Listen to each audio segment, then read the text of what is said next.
नमस्कार दोस्तों, मैं अरिजीत शुक्ला। पिछले कई दिनों से मेरे मन में बहुत सारी बातें चल रही थी। मैं बहुत कुछ सोच रहा था, देख रहा था, पढ़ रहा था, समझ रहा था, लेकिन बोलूँगा ये सोचकर मैं काफ़ी समय तक चुप रहा। लेकिन आज चूँकि इस ऐसी जगह पर हूँ जिसको बापू कुटी, सेवाग्राम आश्रम, गांधी जी का निवास गृह, यहाँ पे नई तालीम जैसी शिक्षा और महात्मा गांधी के मूल्य हैं। आप मेरे पीछे इस समय सेवाग्राम आश्रम देख सकते हैं।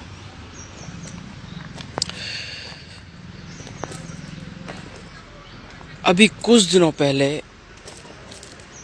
एक लड़की के साथ कुछ इतना गलत हुआ जो कभी किसी के साथ नहीं होना चाहिए।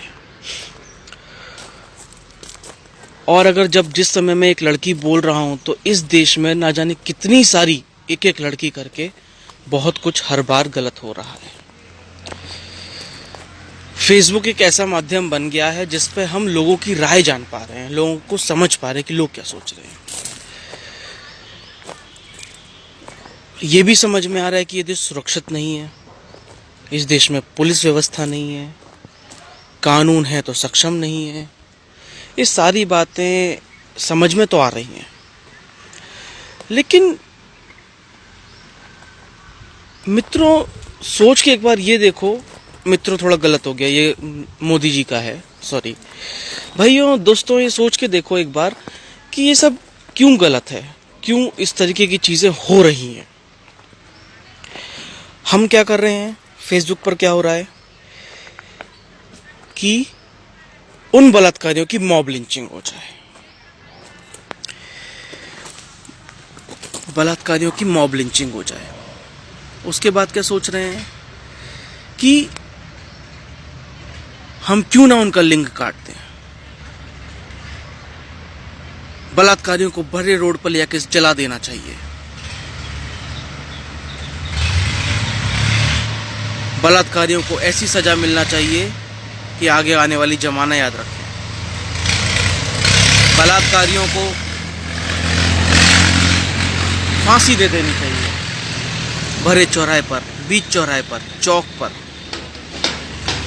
कानून को गलिया रहे हैं, नेताओं को गलिया रहे हैं, पुलिस को गलिया रहे हैं, सब काम हम कर रहे हैं। ये सब होना भी चाहिए, लेकिन गुस्से में तो आपके मन से सारे उद्गार निकल सकते हैं। लेकिन सोच के देखिए कि किसी को भरे चौराहे पर मार देना, मॉब लिंचिंग कर देना, बड़े बड़े नेता संसद के अंदर जाके कह रहे हैं शब्द, उन्हीं की कहीं ना कहीं उनके पास पावर है, लेकिन उसके बाद जाके वो संसद में बोल रहे हैं। जया बच्चन मॉब लिंचिंग जैसे शब्दों का यूज कर रही हैं। कोई नेता कुछ कह रहा है, कोई नेता कुछ कह रहा है। लेकिन एक बार सोच के देखिए, ये जो बलात्कारी हैं ये कहां से आए हैं? क्या इसमें भी पाकिस्तान का हाथ है? क्या ये सब भी अड़ोसी पड़ोसी देश के शरणार्थी हैं जो हमारे देश में घुसपैठ कर रहे हैं? क्या ये रोहिंग्याज हैं? क्या ये पाकिस्तान के रिफ्यूजीज हैं? मैं ये नाम इसलिए ले रहा हूँ, ये 2-3 देशों के नाम हम बहुत आसानी से कह के टाल देते हैं। ये जो भी लोग हैं वो हमारे आसपास के, हमारे क्षेत्र के, हमारे गली के, हमारे मोहल्ले के, हमारे घर के, हमारे परिवार के, हमारे समाज के, हमारे देश के, हमारे शहर के, हमारे प्रदेश के लोग हैं जिनकी मानसिकता में कुछ विकृति है, या कहूं तो हमारी शिक्षा में कुछ विकृति है कि हम इनको शिक्षा नहीं दे पाए। देश की आज़ादी से लेके अभी तक के समय पर सिर्फ भारत को साक्षर करने की बात हुई है। अभी तक देश को शिक्षित करने की बात नहीं हुई। मोरल एजुकेशन, नैतिक शिक्षा जैसी किताबें अब खत्म हो गई हैं। एथिक्स की बात हम नहीं बता पाते अपने बच्चों को। सेक्स एजुकेशन पर हम कभी बात ही नहीं करना चाहते हैं।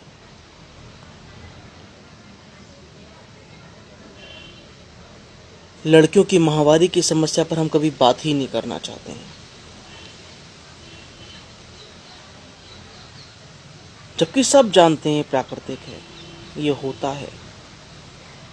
ये किसी भी लड़की की गर्भ धारण करने के बाद माँ बनने तक की एक प्रैक्टिस है, जो ईश्वर हर महीने उसको कराता आता है कि उसको उतना दर्द सहन करने की क्षमता उसके अंदर आ जाती है।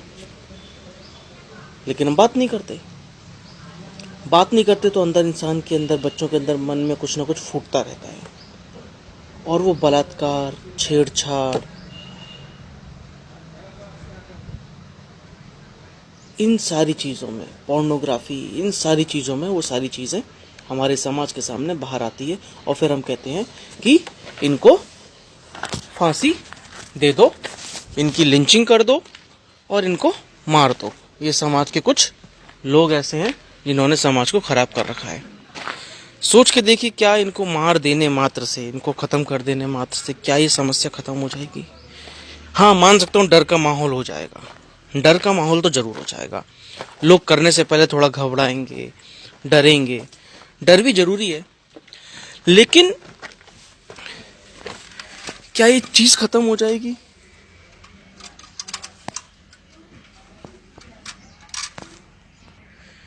क्या ये समस्या ख़त्म हो जाएगी? नहीं, कभी नहीं ख़त्म होगी। आज बड़े से बड़ा आदमी, बड़े से बड़ा व्यक्ति, पढ़ा लिखा, बौद्धिक वर्ग, माँ बाप, अभिभावक, सभी लोग अपनी लड़कियों को ये शिक्षा दे रहे हैं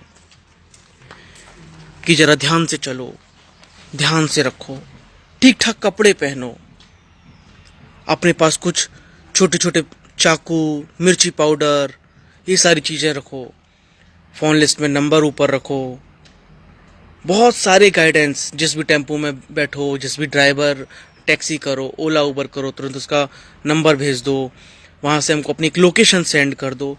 बहुत सारे इंस्ट्रक्शंस हमने अपनी बेटियों को, अपनी बहनों को, अपनी बीबियों को दे रखे हैं। लेकिन वो माँ बाप अपने बच्चों, अपने लड़कों को कब ट्रेन करेंगे? अपने लड़कों को कब ट्रेन करेंगे? उन बच्चों को कब सिखाएंगे जो इस कृत्य को कर रहे हैं? और देखने में आ रहा है अब ये ज़्यादा बड़े नहीं, टीनेज में जो आ गए हैं बच्चे, या उससे थोड़ा ऊपर उठ रहे हैं, बस उन्हीं बच्चों के द्वारा ये सब चीज़ें हो रही हैं, ज़्यादा बड़े नहीं। तो इस चीज़ पे विचार करना होगा। हमें चोट अगर पहुंचानी होगी, या हमको अगर चोट अगर पहुंचानी है, तो उस जगह पर पहुंचानी होगी जहां पर असल समस्या है, हमारी एजुकेशन सिस्टम में। अगर हम अपने एजुकेशन सिस्टम को बदलने में कामयाब हो गए, तो विश्वास मानिए दोस्तों कि सारी समस्याएं ख़त्म हो जाएंगी। मैं भी बहुत सारे समय पर, बहुत सारे स्कूलों में, बहुत सारे गाँव में, तालुकों में अपनी सेवाओं के दौरान, मैं अभी जा रहा हूँ, मैं इस समय महाराष्ट्र के भंडारा में हूँ, और बहुत सारी बच्चों से, बहुत सारे अभिभावकों से बात होने को मिलती है, सुनने को मिलती है, उनसे बात करने को मिलती है। तो होता है क्या है, लव अट्रैक्शन है। लड़का लड़की के साथ में आया और लड़की भाग गई है, लड़का भाग गया, वो बालिग भी नहीं हुए तो उससे पहले वो गर्भवती हो जाती है, और फिर वो घर पर आती है, फिर घर वाले उसको स्वीकारते नहीं है, और फिर वो दर दर की ठोकरें खाने को मजबूर हो जा रही है। तो सोच के देखिए ये कैसे हो रहा है। हम अपने बच्चों को बेहतर शिक्षा नहीं दे पा रहे हैं, ये सब कुछ इस वजह से हो रहा है। हम उसको बचपन से वो सारी बातें सिखा ही नहीं पा रहे हैं कि नहीं बेटा, ऐसा करने से ये गलत होता है और ऐसा करने से ये सही होता है। हम आज की डेट में मोबाइल को दोष दे देते हैं कि मोबाइल की वजह से ऐसा सब कुछ हो रहा है, लेकिन नहीं, हर चीज़ का उपयोग करना ही चाहिए, होना ही चाहिए। हर चीज़ बनी है, लेकिन किसी भी चीज़ की जब अति होगी, जब किसी भी चीज़ की अति होगी तो निश्चित तौर पर वो बहुत दिक्कत देगी।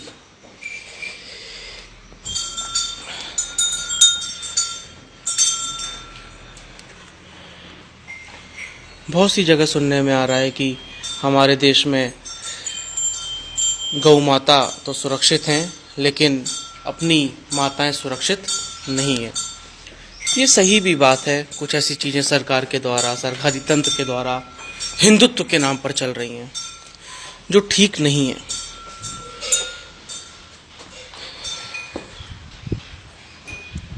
तो एक बार सोच के देखिए, एक बार इस बात पर जोर दीजिए कि क्या किसी भी बलात्कारी को सजा देना मात्र इस समस्या का हल होगा। उसको सजा तो मिलनी ही चाहिए, सजा की तो माफ़ी नहीं होनी चाहिए, लेकिन हमको असल में जो चोट करनी है, हमको असल में जिस सब चीज़ों से लड़ना है, वो क्या है, वो बिंदु कौन सा है, इस सारी समस्याओं की जड़ कहाँ पर है। अगर हम इसको करने में सक्षम हो जाएंगे, एक बेहतरीन एजुकेशन पॉलिसी हमारे देश में आ जाएगी जिसमें 2+2 4 होते हैं, जिसमें मार्कशीट पर मिलने वाले नंबरों के साथ साथ जो उसके सर्वांगीण विकास के लिए जरूरी होगा, उन सारी चीज़ों पर जिस दिन जोर हो जाएगा, मोरलिटी पर जोर हो जाएगा, उस दिन ये सारी चीज़ें हमारे देश से धीमे धीमे करके ख़त्म होने लगेंगी। तो ये सारी बातें थी जो मैंने आज आप लोगों के साथ शेयर करी। मुझे नहीं पता कि आपके क्या सोच चल रही होगी, या क्या इस पर कमेंट आएंगे, या आप अपनी बात रखेंगे। ये मेरी बात थी, और बाकी आप सब लोग स्वतंत्र हैं मेरी तरह। चलिए, जय हिंद।